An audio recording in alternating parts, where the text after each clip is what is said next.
आज का चैप्टर है माइक्रो ऑर्गेनिज्म, फ्रेंड्स एंड फोज, मित्र और शत्रु। माइक्रो ऑर्गेनिज्म हमारे मित्र भी होते हैं, फ्रेंड्स भी होते हैं, फोज दुश्मन भी होते हैं, शत्रु भी होते हैं। इस चैप्टर में इसके बारे में हम स्टडी करेंगे। सबसे पहले देखते हैं कि माइक्रो ऑर्गेनिज्म किसे कहते हैं।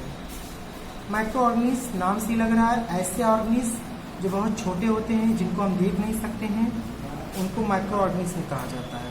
It means the organism which can't be seen with naked eyes is called micro organism. Micro organism को देखने के लिए माइक्रोस्कोप की आवश्यकता होती है। Without microscope it can't be seen.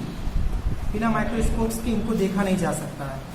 Micro organism का एक अदर नाम माइक्रोब्स भी होता है, इसको माइक्रोब्स भी कहते हैं। The branch of science that deals with the study of micro organism is called microbiology. Science की जिस ब्रांच में हम माइक्रो ऑर्गेनिज्म के बारे में स्टडी करते हैं उनको माइक्रोबायोलॉजी कहते हैं। The scientist which involve in this study is called microbiologist. और जो साइंटिस्ट इसमें इन्वॉल्व होते हैं उनको माइक्रोबायोलॉजिस्ट कहते हैं। The father of microbiology is Anton van Leeuwenhoek. Anton van Leeuwenhoek ने ही सबसे पहले माइक्रोबायोलॉजी के बारे में माइक्रो ऑर्गेनिज्म के बारे में बताया था। जब सेल की डिस्कवरी हुई थी, रॉबर्ट हुक ने जब सेल की डिस्कवरी किया था तो उन्होंने सिर्फ एक डेड सेल देखी थी। उसके कुछ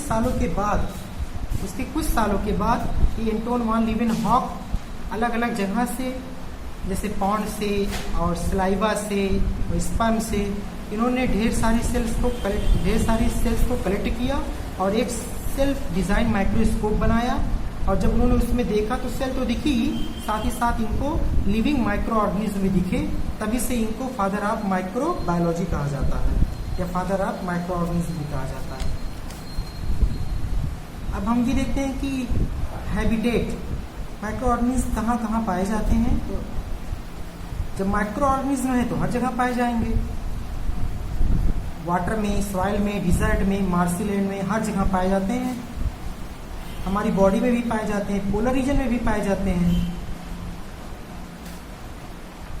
इनका जो नेचर होता है वो या तो यूनिसेलुलर होता है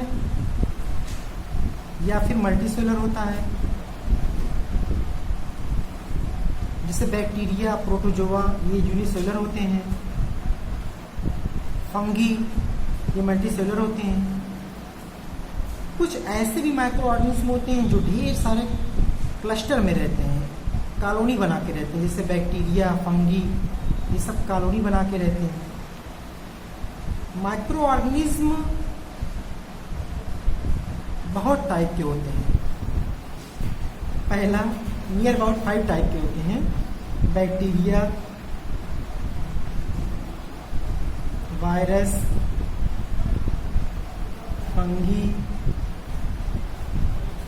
प्रोटोजोआ, एलगी।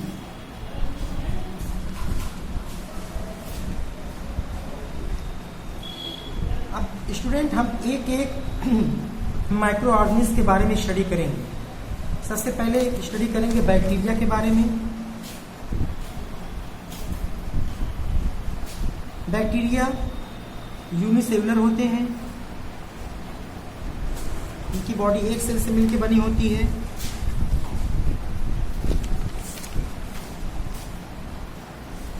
इनका शेप अलग अलग होता है, कुछ रॉड शेप होते हैं, कुछ स्पाइरल शेप होते हैं, कुछ कॉमा शेप होते हैं। अलग अलग बैक्टीरिया की शेप अलग अलग होती है। साइज, इनकी जो नॉर्मल साइज है बुक में लिखी है, पढ़ लेना, 1.25 माइक्रोमीटर होती है। 1 माइक्रोन बराबर होता है 10⁻⁻6 मीटर। 1 एंगस्ट्रॉम बराबर होता है 10⁻⁻10 मीटर, 10 मीटर। ये सब स्मॉल डायमीटर के लिए यूज किए जाते हैं। आगे बढ़ते हैं। स्ट्रक्चर, शुरू में मैंने कहा कि ये सिंगल सेल होते हैं। इनकी जो अपर लेयर होती है वो सेल वॉल कहलाती है। बीच में एक डेंस न्यूक्लियस होता है अंदर की तरफ जेल लाइक स्ट्रक्चर भरा होता है जिसको साइटोप्लाज्म कहते हैं। बैक्टीरिया के डिवीज़न के लिए जो फेवरेबल कंडीशन होती है वो मॉइस्चर होता है, और टेम्परेचर अगर 25 डिग्री से 37 डिग्री मिल जाए तो इनकी बॉडी तेज़ी से डिवाइड हो जाती है। उस प्रोसेस को कहा जाता है बाइंडिंग फिजन, यानी कि अगर इतना टेम्परेचर इनको मिलेगा और मॉइस्चर रहेगा तो इनकी बॉडी 2 पार्ट में डिवाइड हो जाती है और दोनों पार्ट डेवलप करके पूरा का पूरा अमीबा बना लेते हैं। न्यूट्रिशन, ये कैसे खाते हैं? न्यूट्रिशन 2 टाइप का होता है, ऑटोट्रॉपिक खुद से बना के खाते हैं फोटोसिंथेसिस से, हेटरोट्रॉपिक दूसरों पे डिपेंड होके भी खाते हैं।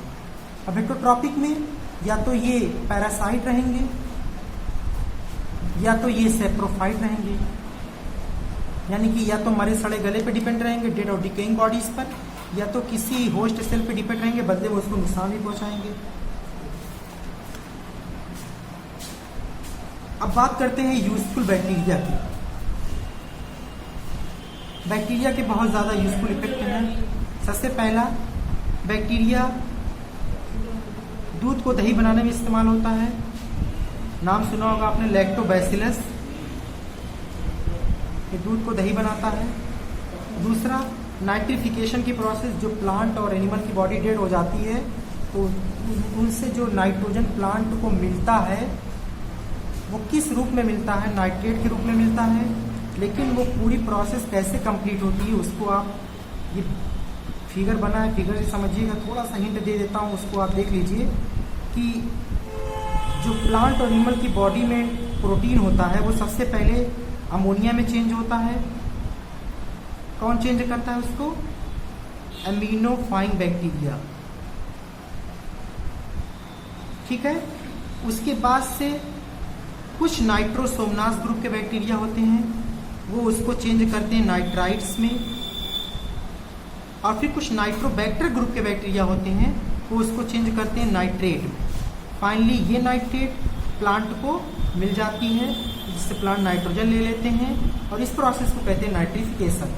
कुछ बैक्टीरिया ऐसे होते हैं जो प्लांट, कुछ एनिमल जो ग्रास ईटिंग एनिमल होते हैं उनकी बॉडी में रहते हैं, जो कि सेलुलोज के डाइजेशन में हेल्प करते हैं।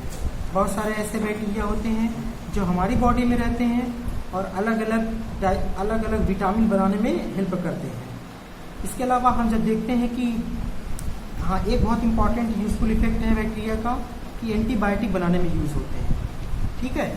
हार्मफुल इफेक्ट में अगर हम देखेंगे तो हार्मफुल इफेक्ट में बैक्टीरिया डिजीज़ फैलाते हैं। नॉर्मली जो डिजीज़ फैलती है वो बैक्टीरिया केस फैलती है।